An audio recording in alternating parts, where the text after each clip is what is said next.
Aparte kayong bibingka, puto bombong suklating batirol duman at aliwapa, kaya be mo naman ka rin panahin da rin sa Blang Kapampangan lakwas na ustong kapaskuan, ing miyaliwang heirloom recipes.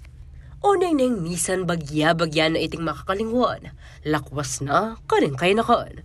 Inya bang ila mabating deng putay nga reni, meto nga ing pamagluto ka rin ni karing daround ng event kay Mother of All Festivals kay Lubod Kapampangan, ing Sinukwan Festival.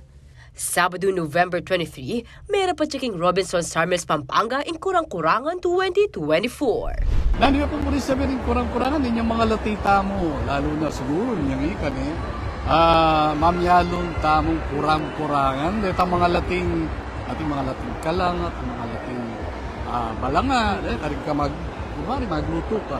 At ngenipin, bang kanita biyayan tayo, itang may wala nang masyadong kurang-kurangan, wala nang mamyalong karenganak.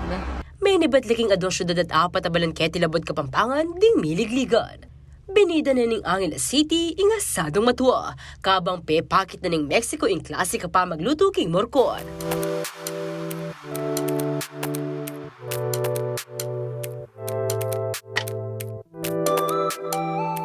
Chicken and vegetable stir-fry naman niluto na ning Bacolor.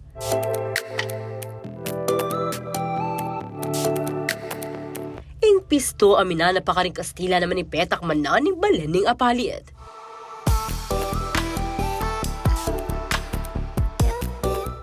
Muna man may wala yung tugak agisa king kalabasa ibat king Santa Rita at ing potsyerong Pasko ning syudad San Fernando.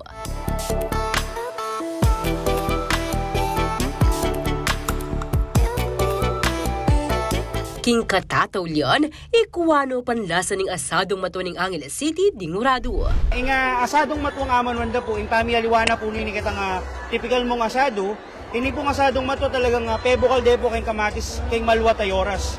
Bang kanita po manuot itang lasa, po itang nyaman. Po, metong pa po kanini, uling ing asadong matua, malaga tayo ang daramdaman, pauli na nitang tuldi-tulditak, mawala na itang tradisyon na pamagluto kanitin. Pero makanyan king Angeles, na kakabiyayan din ng Pamilyang de la Cruz, nung nakarin, kalupa namin po sabi ko, maluwat na pa magluto at luluto demo ini balang ating okasyon. Ito pong special na okasyon, kalupa na po ng Pasko, birthday po pang miyaliwa pang okasyon. Apin na itiing katlong pamagdown king kurang-kurangan ang ting partina ning Sinukwan Festival, aadwang pulot pitura ng pagselebran. Liana Canilaw, SIL TV 36 News.